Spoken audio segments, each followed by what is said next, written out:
A palavra que transforma. Este é o tema da mensagem de hoje neste vídeo. Continue conosco até o final. Com certeza absoluta, o Espírito Santo vai falar com todos nós. Aproveite este momento, inscreva-se em nosso canal, dê aquela apertadinha no sininho, faça o seu comentário e deixe o seu like. É muito importante, com certeza, para o crescimento do nosso canal. Agora prepare o seu coração, porque Deus vai falar conosco através da sua infalível palavra.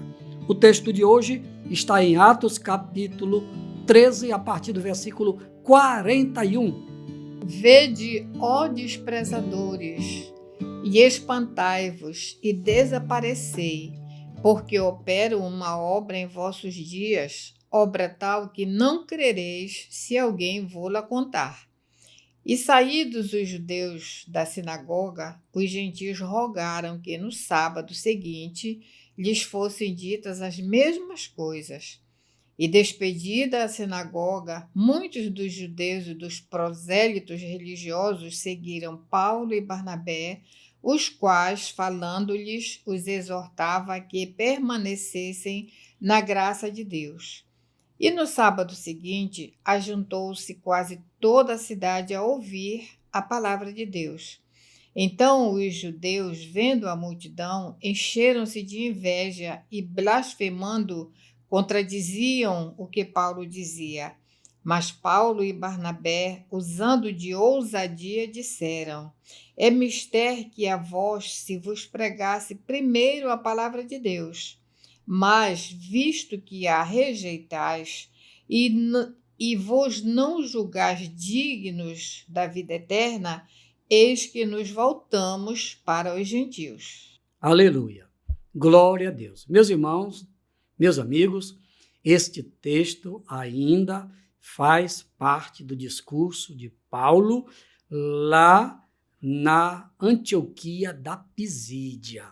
Estavam lá ainda fazendo a obra de Deus, cumprindo o propósito do Senhor, mas eles foram duramente rejeitados. O texto, em apreço, para nossa melhor compreensão, dividimos em duas partes e agora vamos para a primeira parte, o primeiro tópico da mensagem de hoje.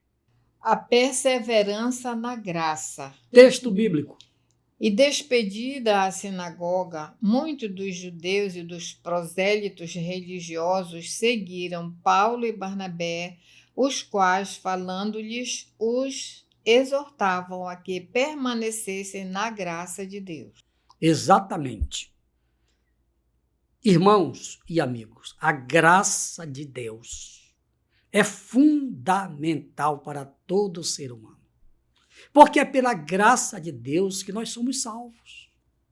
Sem a graça de Deus, não tem nada para nós.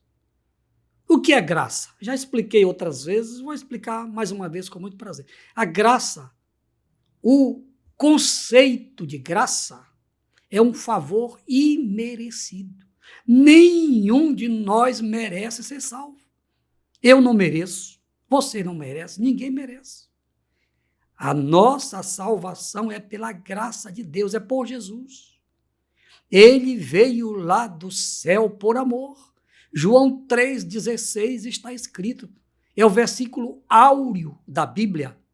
Porque Deus amou o mundo de tal maneira, você conhece o versículo, que deu o seu Filho unigênito, Jesus, para que todo aquele que nele crê tenha vida eterna. Está aqui a graça de Deus. Eu não merecia ser salvo, você não merece, nenhum de nós, mas pela graça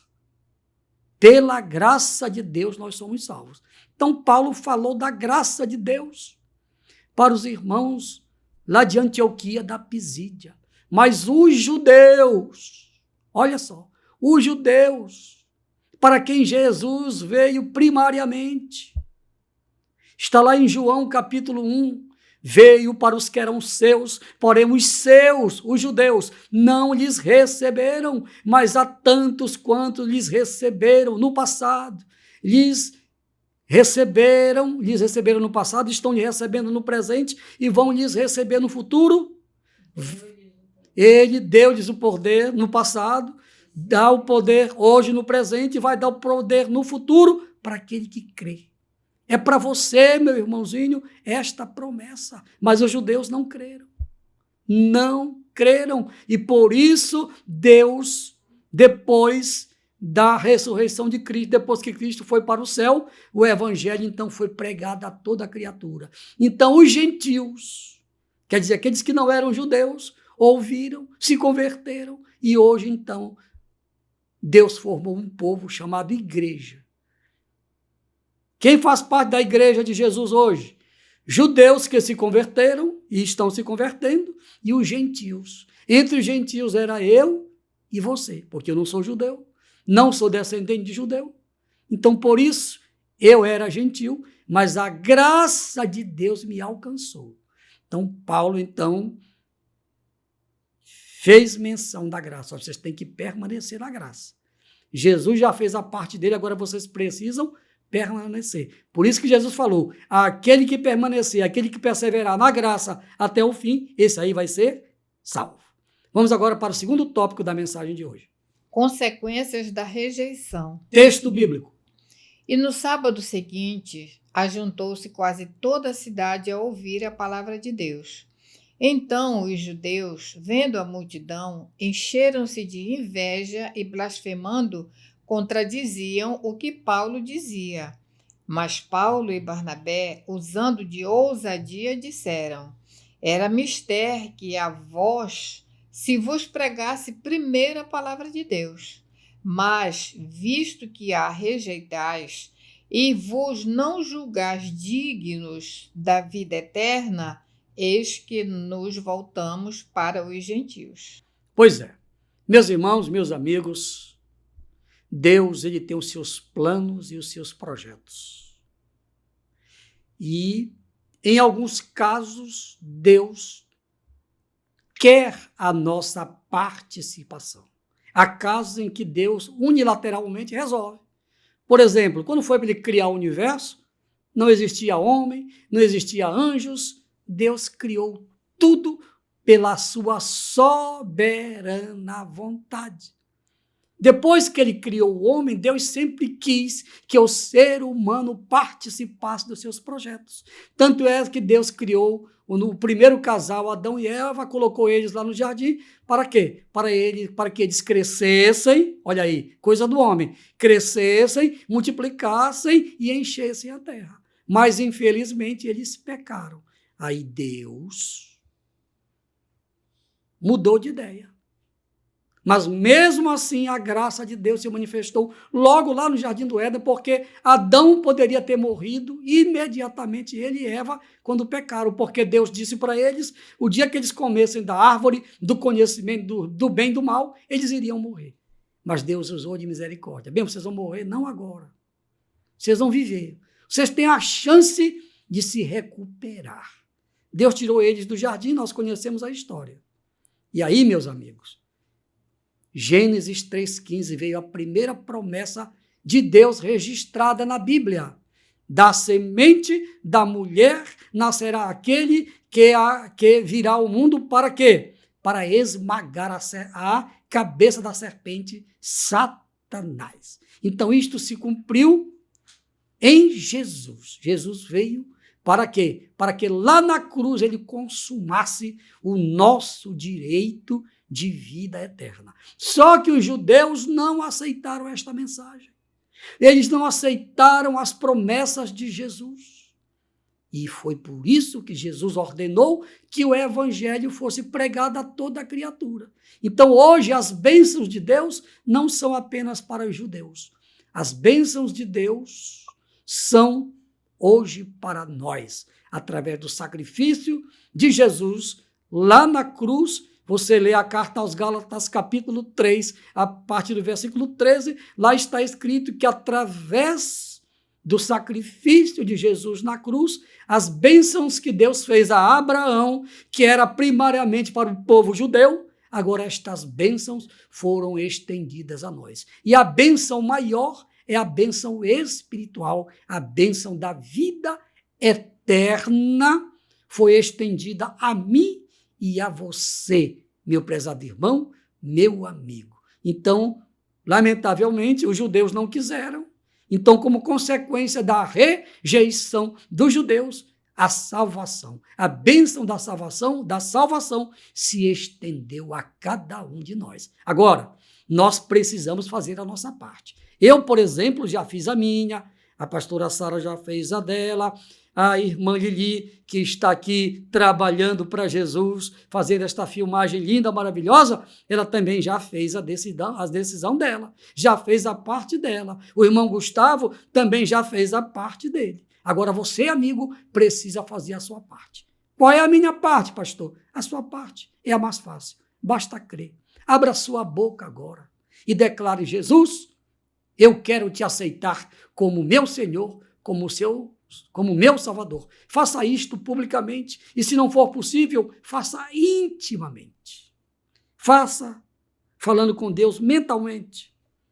Deus, ele nos conhece, ele nos sonda, ele vai entender o que você está dizendo aí na sua mente agora. Ore comigo. Pai, em nome de Jesus, aquilo que eu recebi de ti, aquilo que o Espírito Santo mandou eu falar, eu falei. Agora, Paizinho, entregue em tuas mãos aqueles que estão publicamente ou intimamente te aceitando como Senhor e Salvador. Paizinho, perdoa os seus pecados, registra os seus nomes no livro da vida e que todos sejam perseverantes até o dia da sua vinda, Paizinho, para arrebatar a sua igreja. Amém, amém e amém. Graças a Deus. E agora, vamos orar pelo Brasil. Nunca o Brasil dependeu tanto da oração do povo de Deus. Porque o povo que não é de Deus não ora. Mas o povo de Deus ora.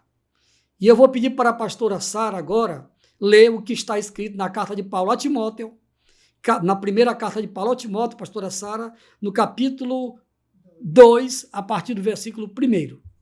Admoesto-te, pois, antes de tudo, que se façam deprecações, orações, intercessões e ações de graças por todos os homens, pelos reis e por todos os que estão em eminência, para que tenham uma vida quieta e sossegada em toda a piedade e honestidade, porque isto é bom e agradável diante de Deus, nosso Salvador. Você ouviu bem, amigo? Está aqui a palavra de Deus. O Espírito Santo, através do apóstolo Paulo, nos orientou. Naquele tempo, está nos orientando agora para que nós façamos deprecações. Você sabe o que significa esta palavra deprecações, no plural? Significa que nós temos que fazer orações, súplicas de forma contínua. Orar insistentemente pelo Brasil. Você está disposto a isso? Então eu faço uma convocação agora em nome de Jesus. Você é cristão? Não importa a sua denominação. Se você é um cristão, se você crê que Deus existe, que Jesus existe, que o Espírito Santo existe, então vamos falar com este Deus trino, único e verdadeiro, porque Ele é Deus. Só Ele é quem pode mudar o Brasil. Vamos orar. Pai, em nome de Jesus, eu oro por todas as autoridades, porque no texto aqui era para orar pelos reis da época, para que eles fossem honestos, está aqui no texto. Então, Pai, atendendo a Tua palavra, agindo de acordo com a Tua palavra, eu te apresento, meu Deus, todas as autoridades constituídas neste Brasil. Sejam elas quais forem. Pai, em nome de Jesus, salva este povo. Salva as autoridades do nosso país. Porque se elas se converterem, o Brasil será mudado de norte a sul, de leste a oeste. Salva esta nação. Livra o Brasil de todo pecado. Salva esta nação. Em nome de Jesus, em nome de Jesus, em nome de Jesus. Amém, amém e amém. Compartilhe este vídeo com os seus amigos. Faça isso para a glória de Deus. Irmãos e amigos, obrigado pelo carinho, pela audiência de todos. Eu espero vocês no nosso próximo vídeo, se Deus quiser. Ao Rei dos Reis e Senhor dos Senhores, a Ele, somente a Ele que tem todo o poder nos céus e na terra, seja a honra, a glória e o louvor pelos séculos dos séculos. Amém, amém e amém. Glória a Deus!